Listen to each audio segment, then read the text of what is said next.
안녕하세요. 4월 2일 아침 말씀 시간에 나온 성도 여러분 환영합니다. 오늘 말씀은 누가복음 18장 15절부터 30절입니다. 사람들이 예수께서 만져주심을 바라고 자기 어린 아기를 데리고 오매 제자들이 보고 꾸짖거늘 예수께서 그 어린 아이들을 불러 가까이 하시고 이르시되 어린 아이들이 내게 오는 것을 용납하고 금하지 말라. 하나님의 나라가 이런 자의 것이니라. 내가 진실로 너에게 이르노니 누구든지 하나님의 나라를 어린아이와 같이 받아들이지 않는 자는 결단코 거기 들어가지 못하리라 하시니라. 어떤 관리가 물어 이르되 선한 선생님이여 내가 무엇을 하여야 영생을 얻으리이까. 예수께서 이르시되 내가 어찌하여 나를 선하다 일컫느냐. 하나님 한 분 외에는 선한 이가 없느니라. 내가 계명을 안 하니 간음하지 말라, 살인하지 말라, 도둑질하지 말라, 거짓 증언하지 말라, 내 부모를 공경하라 하였느니라. 여짜오되 이것은 내가 어려서부터 다 지켰나이다. 예수께서 이 말을 들으시고 이르시되 내게 아직도 한 가지 부족한 것이 있으니 내게 있는 것을 다 팔아 가난한 자들에게 나눠주라. 그리하면 하늘에서 내게 보화가 있으리라. 그리고 와서 나를 따르라 하시니 그 사람이 큰 부자이므로 이 말씀을 듣고 심히 근심하더라. 예수께서 그를 보시고 이르시되 재물 있는 자는 하나님의 나라에 들어가기가 얼마나 어려운지 낙타가 바늘귀로 들어가는 것이 부자가 하나님의 나라에 들어가는 것보다 쉬우니라 하시니 듣는 자들이 이르되 그런즉 누가 구원을 얻을 수 있나이까. 이르시되 무릇 사람이 할 수 없는 것을 하나님은 하실 수 있느니라. 베드로가 여짜오되 보옵소서 우리가 우리의 것을 다 버리고 주를 따랐나이다. 이르시되 내가 진실로 너에게 이르노니 하나님의 나라를 위하여 집이나 아내나 형제나 부모나 자녀를 버린 자는 현세에 여러 배를 받고 내세에 영생을 받지 못할 자가 없느니라 하시니라. 아멘. 예수님이 가시는 곳마다 많은 사람들이 예수님을 보려고 몰려들었습니다. 마치 유명한 연예인을 보기 위해 사람들이 우르르 몰려가듯 예수님을 만나고 싶어서 또 예수님의 옷자락이라도 만지고 싶어서 수많은 사람들이 예수님께 가까이 나아갔습니다. 병든 사람들은 치유를 바라며 소망이 없는 사람들은 하늘의 소망을 얻고 싶어서 또 마음이 지친 자들은 위로를 받고 싶어서 예수님을 간절히 찾았던 것이지요. 예수님을 만나는 것만으로도 그들의 삶의 변화가 일어나고 절망이 소망으로 바뀌며 상처받은 몸과 마음이 회복될 것을 믿었기 때문입니다.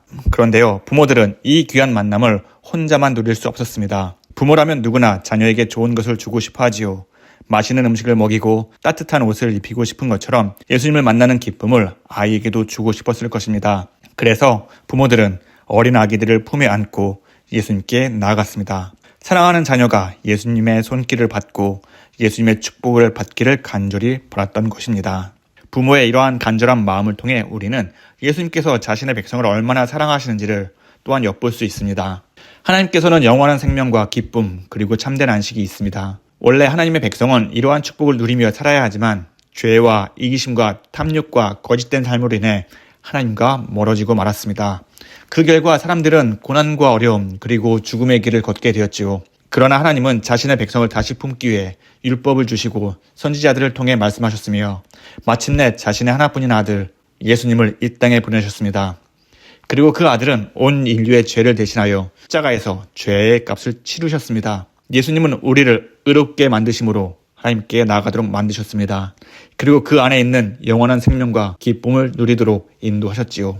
이렇게 우리가 예수님의 마음을 알아 예수님의 말씀에 순종하며 또 예수님의 뜻대로 살아간다면 이는 하나님과 예수님께 큰 기쁨이 되고 또 큰 영광을 드리는 삶이라 믿습니다. 하지만 이러한 예수님의 마음과 부모의 마음을 이해하지 못한 사람들이 있었으니 바로 예수님의 제자들이었습니다.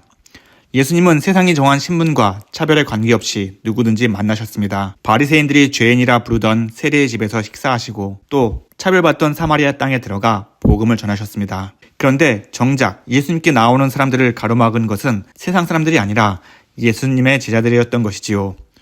그들은 그들 나름대로 예수님을 위한 행동이라 생각할진 모르겠지만 이는 예수님의 뜻과는 전혀 다른 행동이었습니다. 그래서 예수님은 그들에게 말씀하십니다. 어린아이들이 내게 오는 것을 용납하고 금하지 말라. 우리는 제자들의 행동과 예수님의 말씀을 통해 우리의 모습을 돌이켜봐야 합니다. 혹시 우리가 열심으로 믿음 생활과 봉사를 하고 있지만 그 가운데 의도치 않은 언행으로 다른 성도들에게 상처와 실족할 수 있는 마음을 줄 수 있기 때문이지요. 교회는 서로 다른 생각과 경험을 가진 사람들이 모인 곳입니다. 오직 예수님을 믿는 믿음으로 모였으며 함께 모여 예배하고 예수님의 사랑과 은혜로 교제하며 하나님의 영광이 드러나는 곳입니다. 그러니 우리의 다름이 언행으로 드러날 때 누군가에게는 상처가 되고 또 실족하게 만들 수 있습니다. 혹여나 이러한 언행으로 예수님께 나아오고자 하는 사람들을 우리가 맡고 있는지 우리의 모습을 돌이켜봅시다. 그리고 우리는 오직 예수님의 마음을 닮아 서로 돌아보고 격려하며 누구든지 예수님께 나아올 수 있도록 인도하는 예수님의 제자가 되어야 합니다.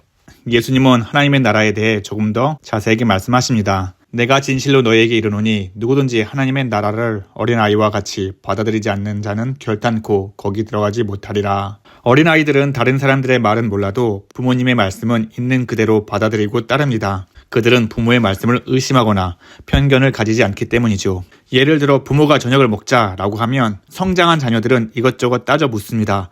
반찬이 뭐야? 뭐가 들어있어? 그거 있으면 안 먹어. 이렇게 계속 묻고 따지다가 마음에 들지 않으면 안 먹을래 하기도 하죠.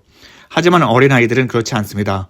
부모가 주는 대로 먹으려 하고 부모를 순수한 마음으로 믿고 따릅니다. 예수님께서 우리에게 원하시는 마음도 이와 같습니다. 하늘의 양식을 받을 때 편견과 의심 없이 어린아이와 같은 순수한 마음으로 받아들이기를 원하신 것입니다. 물론 세상의 일들은 의심하고 신중하게 분석하고 여러 각도에서 생각하며 옳은지 좋은지 판단이 필요합니다. 하지만 하나님의 말씀을 대할 때에는 다르게 접근해야 합니다. 예수님은 그들을 진리로 거룩하게 하옵소서. 아버지의 말씀은 진리이다 라고 말씀하십니다. 하나님의 말씀은 진리입니다. 그리고 그 진리는 영원히 변하지 않으며 거짓과 잘못이 없습니다. 하지만 사람이 편견과 의심을 가지고 하나님의 말씀을 받아들이려고 한다면 그것은 하나님의 문제가 아닌 우리의 문제이고 또 그로 인해 하나님의 나라에 들어갈 수 없게 되는 것이지요. 어린아이처럼 순수한 믿음으로 하나님의 말씀을 받아들이는 자야말로 하나님의 참된 제자가 될 수 있으며 하나님의 백성으로 하나님의 나라에 들어갈 수 있습니다. 이런 믿음으로 살아가는 우리 모두 되기를 간절히 소망합니다. 어느 한 관리가 예수님께 나와 묻습니다. 선한 선생님이여, 내가 무엇을 하여야 영생을 얻을 수 있으리이까? 그의 질문은 매우 단도직입적이며 확신에 차 있습니다. 한밤중에 예수님을 찾아왔던 니고데모의 질문과 비교하면 그 차이가 더 분명해집니다. 요한복음 3장에서 니고데모는 우리가 당신은 하나님께로부터 오신 선생인 줄 아나이다. 하나님이 함께 하시지 아니하시면 당신이 행하시는 이 표적을 아무도 할 수 없음이니이다 라고 조심스럽게 말하며 예수님께 다가갑니다. 니고데모는 먼저 예수님이 누구신지 인정하고 예수님께 가르침을 받으려는 마음이 있었지요. 그러나 이 관리는 달랐습니다. 그는 선한 선생님이라고 예수님을 부르며 자신이 무엇을 해야 영생을 얻을 수 있을지 단도직입적으로 묻습니다. 그의 말투 속에는 예수님을 존경하고자 하는 마음이나 예수님의 말씀에 배우려는 겸손보다 자신이 지금까지 살아온 날들을 확인받고 싶은 마음이 더 강하게 느껴집니다. 예수님은 그에게 10계명 중 5번째 계명부터 10번째 계명까지 말씀하십니다. 내가 계명을 안 하니 간음하지 말라, 살인하지 말라, 도둑질하지 말라, 거짓 증언하지 말라, 내 부모를 공경하라. 그러자 그 관리는 자신 있게 대답합니다. 이 모든 것을 어려서부터 다 지켰나이다. 어쩌면 그는 예수님께 그래 너는 영생을 얻을 수 있다 라는 말을 듣고 싶었을지 모릅니다. 또 주위 사람들에게 자신의 신앙적 경건함을 드러내고 싶었을 수도 있습니다. 하지만 예수님은 한 걸음 더 나아가 말씀하십니다. 내게 아직도 한 가지 부족한 것이 있으니 내게 있는 것을 다 팔아 가난한 자들에게 나누어 주라. 그리하면 하늘에서 내 보화가 있으리라. 그리고 와서 나를 따르라. 이 말씀을 들은 관리는 근심에 빠집니다. 그 이유는 그는 큰 부자였기 때문입니다. 예수님의 말씀은 그가 전혀 예상하지 못했던 것이었습니다. 그에게는 자신의 재산을 다 팔라는 것이 너무나 큰 부담이었고 적잖은 충격이었던 것입니다. 예수님은 그를 보시고 이렇게 말씀하십니다. 재물이 있는 자는 하나님의 나라에 들어가기 얼마나 어려운지 낙타가 바늘귀로 들어가는 것이 부자가 하나님의 나라에 들어가는 것보다 쉬우니라. 부자가 자신의 모든 재산을 팔아 가난한 자들에게 나눠주는 것은 쉬운 일이 아닙니다. 그러나 부자에게만 어려운 것이 아닙니다. 사실 가난한 사람이라 할지라도 자신이 가진 것을 모두 내려놓는 것은 쉽지 않습니다. 사람에게 재산이란 누구에게나 소중한 것이며 때로는 그것을 지키기 위해 목숨까지 거는 경우도 있지 않습니까? 그러므로 이 말씀은 부자는 절대로 천국에 들어갈 수 없다라는 의미가 아니라 재물보다 더 중요한 것은 하나님을 향하는 마음이라는 것입니다. 이 관리가 잘못 생각한 것은 자신의 행위로 영생을 얻을 수 있다는 믿음입니다. 10계명 중 5번째 계명부터 마지막 10번째 계명까지는 이웃과의 관계를 다루는 계명이다. 하나님의 백성이라면 반드시 지켜야 하는 삶의 기준이지요. 하지만 그것이 구원의 조건이 될 수는 없습니다. 에베소서 2장 8절과 9절에서 바울은 이렇게 말합니다. 너희는 그 은혜에 의하여 믿음으로 말미암아 구원을 받았으니 이것은 너에게 난 것이 아니요 하나님의 선물이라. 행위에서 난 것이 아니니 이는 누구든지 자랑하지 못하게 함이라. 영생은 사람의 행위로 얻는 것이 아니라 하나님의 은혜로 주어지는 것입니다. 그러기에 예수님께서는 낙타가 바늘귀에 들어가는 것이 부자가 하나님의 나라에 들어가는 것보다 쉽다라고 말씀하십니다. 사람의 생각과 지혜로는 낙타가 바늘귀에 들어가는 것이 불가능해 보입니다. 하지만 예수님은 한 가지 중요한 말씀을 덧붙이십니다. 무릇 사람이 할 수 없는 것을 하나님은 하실 수 있느니라. 사람들은 자신의 죄를 해결하고자 노력했지만 아무도 그 해결책을 찾지 못했습니다. 하지만 하나님께서는 계획하시고 또 그 계획을 실행하셨습니다. 하나님은 자신의 백성을 구원하시기 위해 독생자 예수님을 이 땅에 보내셨고 예수님께서는 스스로 십자가 위에서 세상 모든 사람들의 죄를 대신 지시고 죽으셨습니다. 그러므로 우리는 이 부자 관리를 반면교사로 삼아야 합니다. 예수님을 향한 믿음보다 세상의 것들을 더 의지하고 또 그것이 마치 구원의 길이라고 착각하며 살고 있는지 우리는 돌아봐야 합니다. 우리의 노력과 행위가 아니라 오직 하나님의 은혜로 말미암아 구원받았다는 사실을 기억하며 늘 믿음으로 하루하루 살아야 합니다. 사랑하는 성도 여러분, 오늘 하루 살아가실 때에 어린아이와 같은 마음으로 진리의 말씀을 믿고 따르며 순종하면서 그 가운데 하나님의 은혜와 사랑을 경험하는 저와 여러분 되시기를 간절히 기원합니다. 우리 다 함께 기도하겠습니다. 사랑과 은혜가 많으신 하나님 아버지, 주의 말씀을 들으며 오늘도 귀한 하루를 보내게 해주심을 감사합니다. 우리의 삶 속에서 오직 주의 말씀을 믿고 의지하며 살게 하여 주시옵소서. 우리의 기쁨이 어디서 나오며 우리의 삶의 소망이 예수님께 있음을 고백합니다. 주님께서 인도하시는 대로 순종하며 오늘도 주의 영광을 경험하는 하루 되게 하여 주시옵소서. 하나님, 우리 헝가리 단기 선교팀을 위해서 기도합니다. 헝가리에서 흘린 그들의 수고를 주님께서 아시오니 그 땅의 복음의 열매를 맺게 하여 주시옵소서. 많은 영혼들이 예수님을 찾고 그 안에서 평안과 기쁨을 얻으며 하늘의 소망을 가지고 땅 가운데 살게 하여 주시옵소서. 또한 그들을 통하여 부다페스트에 또 헝가리 전역에 복음이 전파되고 정말로 하나님이 원하시는 그 나라가 되게 하여 주시옵소서. 이제 내리면 모든 사역을 마치고 돌아옵니다. 돌아오는 발걸음 주님께서 축복하여 주시옵시고 안전하게 돌아올 수 있도록 주님 인도하여 주시옵소서. 하나님, 우리 교회를 위해서 기도합니다. 우리 교회가 더욱더 주님이 원하시는 사랑이 넘치고 은혜가 넘치는 교회가 되게 하여 주옵소서. 우리 성도 한 사람 한 사람 주님께서 은혜를 내려 주옵시고 우리 성도 한 사람 한 사람이 주의 이름을 부르고 찾을 때에 주님께서 찾아와 주시고 그들의 막힌 담을 다 허물어 주시고 모든 문제를 주님의 이름으로 해결하여 주시옵소서. 하나님, 우리 성도들 가운데 몸과 마음이 연약하여 오늘도 어려움을 겪고 있는 성도들이 있습니다.